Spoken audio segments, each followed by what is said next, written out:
What just happened? I'm Dan. That's Bagface. Jules is in Ireland. She'll be back next week for episode 4. But today we're covering episode 3 of Bad Monkey called Nobody Said He Was Alvin Einstein. Now, Bag, we had a little pre-show live about episodes 1 and 2. We had some fun talking about it. You had a theory that Ro is a bad guy. I am now on your side. We'll talk about it when we get there. Yeah. But we got to address the elephant in the room right away. So Nick Stripling is Christopher all along. What the hell? Dad? Hey, sweetie. That was a shock to me. And dude is just going ham now that everybody thinks he's dead. He's just off like shooting everybody. Yeah. Yeah, it's crazy. That was a good twist. Episode 3 twist? I like that. Right? That's what I'm saying, dude. This is episode 3 of 10, and they come out with this type of episode. Like, yeah. That's really cool, dude. This feels like an episode 9 reveal on a lesser show. Yeah. It definitely feels like a later on in the season episode. So yeah, I wonder if episode 4 can reach up to this type of quality. We'll see. I'm loving this show. Let us know in the comments what you guys think so far. I think Vince Vaughn is perfectly cast as Yancey, and I'm having a delightful time. So let's jump into the recap. We'll talk all about it. But yeah, what a wild reveal that Christopher is Nick and he's alive and he cut off his arm just to get this insurance money to live his life in the Bahamas. Crazy twist, wildness. So, all right. Starts off with Neville serving Yancey and Rosa coffee. So the two stories that are actually one story kind of intertwined right there. And I'm very excited for the point that we're going to get to ultimately when Neville is working with Yancey and Rosa. That's going to happen, right? Oh, definitely. Definitely going to happen. That's going to be fun because I really like Neville as a character. I love something he did in this episode. I'll talk about it in a minute. Hated one thing he did. We'll also talk about that when we get to it. But yeah, he's a great character. Yancey wants to question Madeline, Pussy Magnet's girlfriend.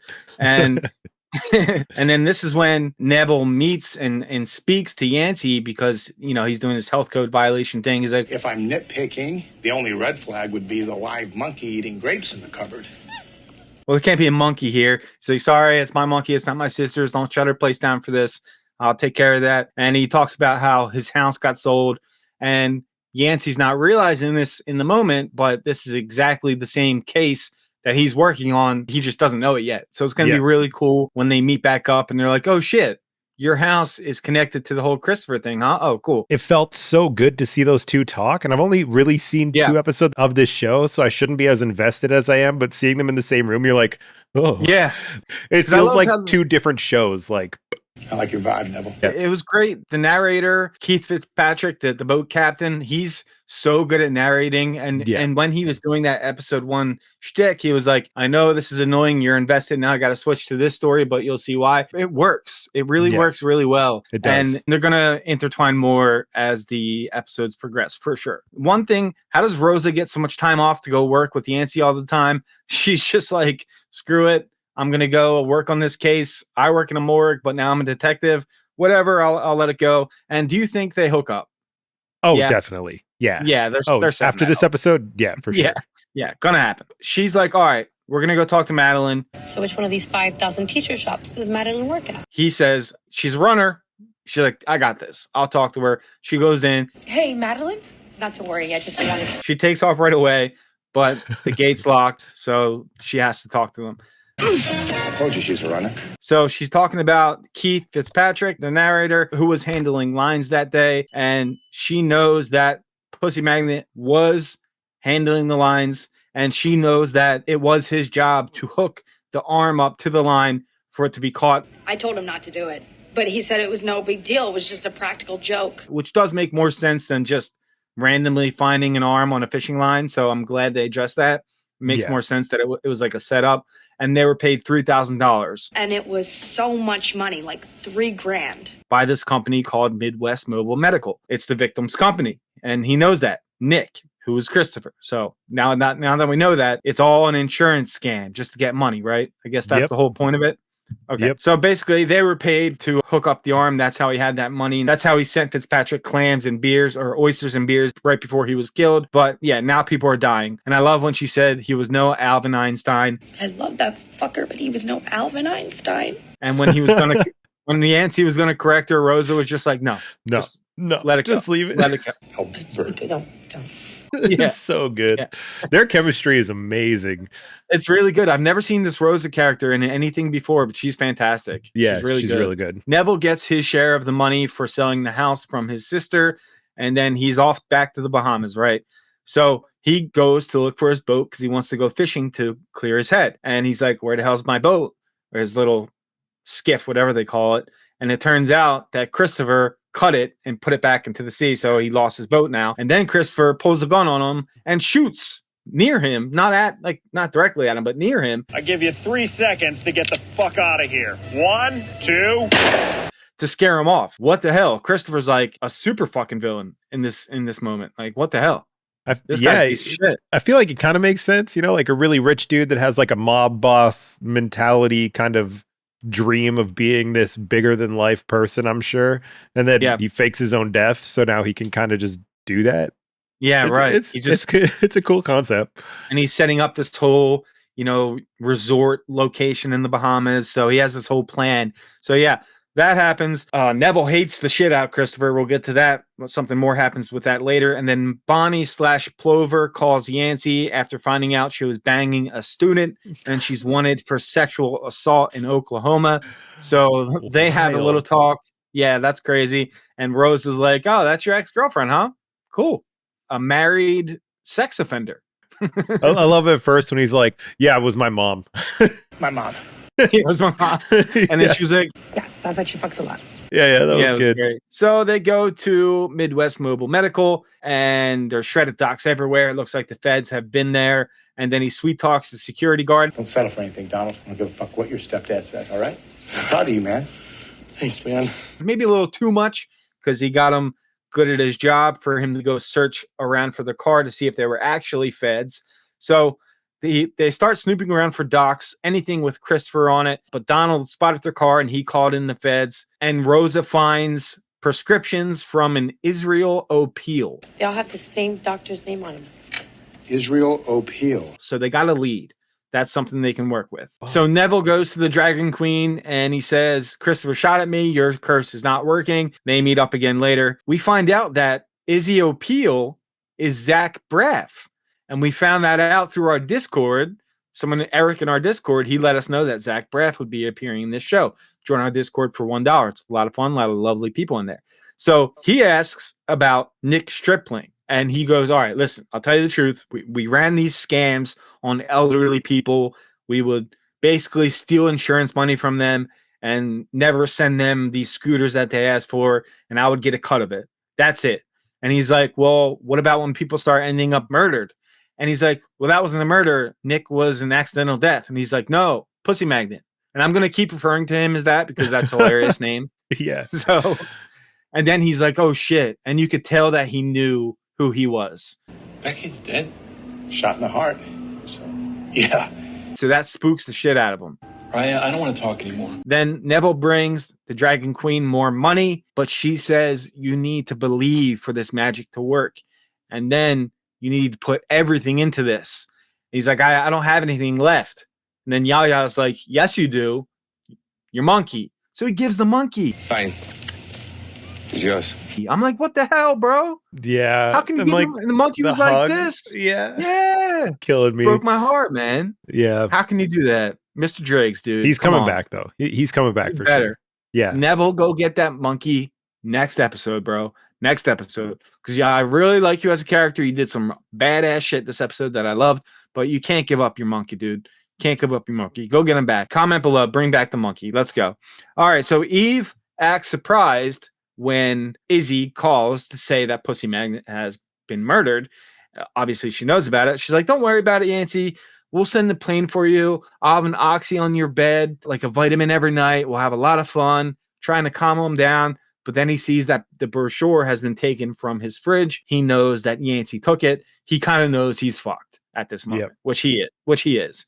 So Rose is going to look into it. And then she says that the bone shards from the house that they found in the shower are a match to Nick Stripling. And then I wrote, are they going to hook up? But we already talked about that. They're going to. We agree on that. Definitely. For sure. So Neville goes to Charles's house, who Egg just beat the shit out of last episode. So now Charles is all like freaked out. So he has a gun. He pulls a gun on Neville as he walks in. He's like, "Oh, it's just me. It's just me." And he's all pissed off. And they both agree that Christopher is the real problem. But Charles says, "Hey, be careful. You don't want to fuck with these people. Be careful." So he takes that with a grain of salt. He still is very uneasy, and he wants to look into this Christopher thing. So that's what I get with Neville. Is that what you get with him? He just wants to find out what's going on, right? I think he doesn't even really care what's going on. I think he's just like, I got to find something that will get me my house back. That's all he cares about. Okay. Yeah. Okay. So he has this money from his sister now, so he's got a little leg to stand on at this point, but he still wants the what was taken from him to be given back to him. Okay. Yeah. So in Christopher is the real problem, which is true, which it turns out to be Nick, which is crazy. So then we see another scene with Evan Shook, the realtor, trying to sell the big yellow house next to Yancey's house. So good. All of these scenes crack me the fuck up. He always scares off the buyers in a unique way. He put a dead raccoon. He did the bees. And now this episode, he was talking about the rabid dogs in the neighborhood. He shows them the bite mark on his ass that he got earlier. He's like, yeah. So and then they're like, what about our cats? And he's like, oh, yeah, that's their food. They love cats. Yeah. They love cats. Yeah. He's so good in this role, man. Vince Vaughn is flourishing in this role. They probably read the script once and was like, yep, I'm in. Yeah. I'm in. So then that car shows up again, right? That Yukon. Yeah. That we've the seen black a Yukon. few times. Yeah, so it stops at his house, and then he runs, and they drive off, and he's like, yeah, you better run. We got a bunch of tweakers in the neighborhood. I actually kind of feel sorry for them. I feed some of them, but not that one. So who's this? I was thinking maybe it's the guy that Neville pulled a gun on. I can't remember his name right now. Egg? Yeah, it might be Egg. But Egg's in the Bahamas, and this was in Florida. Do we know when like the timelines are? Yeah, I guess because they meet up, we would know that they're kind of running on the same timeline. I don't know. Even though I feel like it's going to be 45-minute plane ride, so it's not that far away. Yeah, that's true. But to me, it feels like it's going to be a reveal, like an unexpected reveal, like his ex-husband, or it's something weird, you know? Like I feel like it's going to just be kind of funny and not tied to everything, just like a funny coincidence. What if it's his ex-partner, Ro? Oh, yeah, it could be. Because you turned me on that, dude. I think he's bad now. Yeah, I think he's bad. Oh, yeah, and he did tell him about the car in this episode, right? Or was that the second episode? The second episode, yeah. Yeah, and he's kind of just like, meh, whatever, man. The car tried to hit you, whatever, dude. Yeah. It's like pretty common here. Like he says, what, there's 17,000 Yukons in Florida or something? Yeah. So it could be him. But I was thinking it'd be pretty funny if it was like the student that his ex slept with. Not connected at all. He's just dealing with so much shit. There was a line from the narrator in this episode too, where like he was talking about how a bunch of people are thinking about Yancey, and Yancey's just kind of like oblivious to it all. He's just kind of so focused. I feel like it could be like a random something that is like a third party where you find out it's just like someone trying to kill him because he's an asshole and not because he's getting onto a case, but not involved in the main thing. Okay, cool. Speculate below. Who do you think owns the Yukon? Who's in the Yukon trying to hunt down Yancey as the episodes go by? So the case of Nick Stripling has been officially ruled an accidental death. Ro tells Yancey, and the boss is even there, and he's like, dude, Eve killed him. And Ro says, Yancey, let it go. Leave it alone. It's done. There's nothing to do here. So then in my mind, I had what you just told me an hour earlier when we talked, that Ro is dirty and the head guy's dirty. So I think you're right. You're right. He's like, he wanted him to give that arm to the Gators so bad. And he just wants him to just let this go. Especially so bad when they're standing outside the diner. Yeah. And they're talking. And the police captain is like, you know, he pretty much is like, we take bribes. Like, he just like says it to Yancey, and Ro is standing right there, and he's just kind of like, yeah, we do. Yeah. Like Yancey doesn't seem any the wiser. So I don't know. It's gonna be sad to me because I feel like Ro is definitely not a good person, and watching Yancey find out that his only friend and the person that he's kind of closest with is involved in all this shit, it'll be sad. I have a larger theory about Ro towards the end, so we'll get to that in a couple minutes. I have a larger theory on him. So, but it's funny because Yancey keeps saying solving this case is going to get me my job back, but solving this case could end up putting your best friend in jail and getting your boss fired while getting your job back if they're both in on it, which we both seem to think they are. So, okay, Yancey goes to see Caitlin. He says Eve killed him, and she is on the side that it was an accident because last episode she got the insurance money from Eve, and she's kind of on that fence now, or at least telling herself now that that's what happened. Look, man, the truth is Dad wrecked his boat and drowned. I just needed someone to blame. Then he tells her about the bone chips that they found in the shower. So now she feels like a piece of shit and she feels upset. Got that money, guilty conscience. So what she do, she goes to see Eve. We'll talk about that in a second. Then we see Izzy at his apartment, drinking, doing drugs, and a shadowy figure. It was Christopher, right? I'll put the image in. Yeah. It looked like Christopher. It did. Yeah. Comes up, blows his head off. So Zach Braff has a 1-episode cameo, and they make it look like a suicide. So damn, they're trying to tie up all the loose ends and get everyone out of the picture that needs to be out of the picture. So now Izzy's gone. And it's because he was asking too many questions, I guess. But it looked like Christopher. I'll put the picture in. You guys make it up for yourself. Rosa was talking to her sister about Yancey. Like, I don't know. He's kind of older. He was dating a sex offender, but he is tall. Like that he's tall. So she was like wondering if she should date him. And her sister's like, dude, you just need some dick. And it's kind of funny. I like their chemistry together so much that I do hope they end up together because they're so good on screen together. What is up with this weather lady? Oh, dude, yeah. I feel like she's going That's to next. weirdly play a big part in this for some reason. Heather with the weather. So yeah, that's next. She didn't show up for work because while they were on the phone, you know, Rose's sister does her hair and makeup. So she's like, Can you believe that Heather didn't show for work today? The weather is literally her life. So what's up with that? How does she have a role to play in this? That's interesting. Low-key, I hope that bitch is dead. That's very interesting. Yeah. I'm excited to see how it all comes together. This one's so good. Theories about Heather with the weather, let us know in the comments. And then Yancey shows up to Rose's work as she's on the phone. He thinks Christopher killed Nick while Eve was away for her alibi. Obviously, as an audience, we know that's not true because Nick is Christopher. Now he's worried about Madeline because they're tying up all of the loose ends, right? So he gets stitched up because he didn't get his bite mark taken care of. So she stitches him up and they're going to go try and look after Madeline. So Neville breaks into Christopher's office. I love this scene, dude. Egg sees him. Good.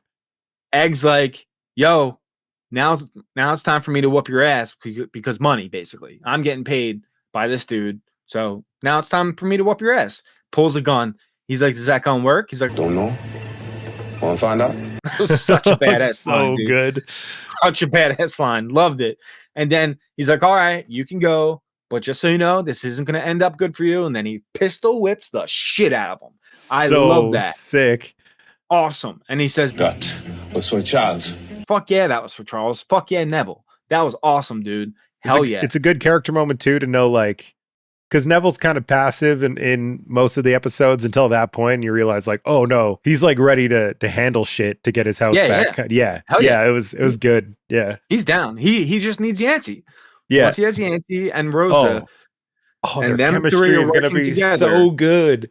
It's going to be great. And the monkey, of course. Mr. And the Nix, monkey, of course. yeah. We need that's him a too. given. So Yancey and Rosa are driving back to the Keys and they call Ro and they're like, yo, can you go check up on Madeline? We're worried, you know, Izzy just got killed. We're worried that this is all connected. And now she's next. Can you please go check up on her? He's like, oh, I just ate. Now I'm sleepy. He's with his husband. All your hunches, none of them ever pay off anyway. See you later. Hangs up on him. Bang. I'll come back to that in a second. So Caitlin went to see Eve. She says, you killed my dad. Pulls a gun on her. Stop. Okay. Things are getting spicy, right? This is the end of the episode. So someone's walking up behind Madeline, and I'm thinking it's Christopher again, but no, it's Yancey and Rosa. We're here because we thought there was just a small chance you could get murdered. And then Ro shows up. Why the fuck would Ro show up unless he was going there to kill her? The fuck? What's going on? False alarm. Just a bad hunch. That's on me, but it means a lot that you came. Right? Yep. Right? Yeah. Because he acted like he was tired and he was going to bed, and he's like, none of your hunches ever pay off. But Yancey thinks he was going there because he asked him to, but no, he was going there to kill her, right? Come on. I'm on the fence about it, because why would he still go there to kill her if he knows that Yancey's on the way? But True. Also, it feels like he was showing up It to does. like, it felt like it. But I don't know about Ro. He just seems off to me for some reason. Seems off. Maybe he thought he'd beat them there, kill her, get in, get out. But it's just like, I didn't see him going because Yancey asked. That seemed like bullshit. Yeah, I didn't buy that at all. And then he plays it off like that, like, oh, you motherfucker, you're wasting my time. I better get some ice cream out of this. Pulls that line. So that's where they're at. Yancey still trusts Ro. Bagface and I do not trust Ro. What do you guys think? Let us know in the comment. So then the crazy part, Caitlin wants Eve to admit it. She has the gun pulled to her head. The narrator saying usually people are honest when you have a gun pulled to your head. But then we see Christopher walk up from behind, and it's her father, and he's missing the arm. So what the fuck? That was wild for an episode 3 of a 10-episode season. Come on. That was crazy. Really makes me think, which I'm happy about, this show is going to be more about like gentrification of certain areas of the world. And and like the issues with the corruption in small towns kind of vibe. Sure. Which is way cooler than just a murder mystery. Even though murder mysteries are fun, it feels like they can do a lot with what they've already done. Like they've set up so well to tell an awesome story with like an awesome ending. So I'm pretty excited. Man. I'm very excited. This show has been a lot of fun. It's only 3 episodes in. We've gotten 3 great episodes, this one being the best so far, I think. And the sky's the limit. Like Bag just said, it could go so many different ways now. So ultimately, what I'm hoping for is Neville teams up with Yancey and Rosa as soon as possible so we can see that storyline play out. It's only a 45-minute plane ride. Maybe he meets up with them somehow. Maybe he goes to the Bahamas because he has that brochure. So maybe Yancey and Rosa, maybe they take a plane ride over there to check that out, and they stumble upon, I remember you from the store. Oh, what's up? And then they start talking. They talk about Christopher. There you go. That could be the setup. That'd be good.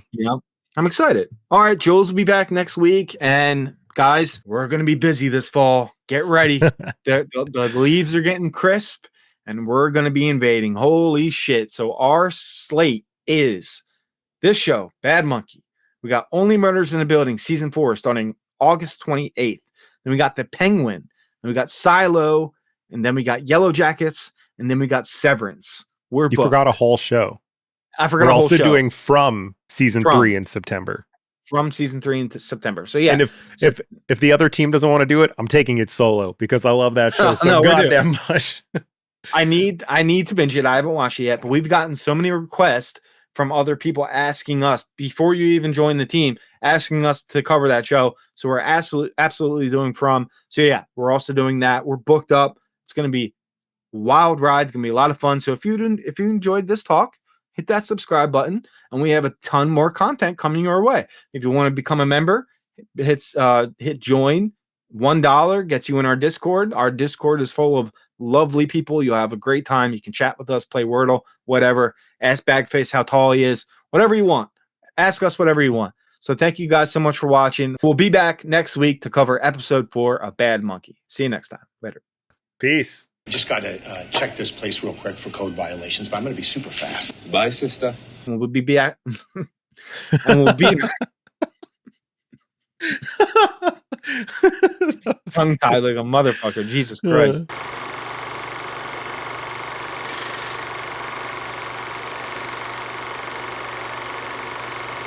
In the food inspection game, it doesn't really matter whose monkey it is. It's more just the monkey of it all.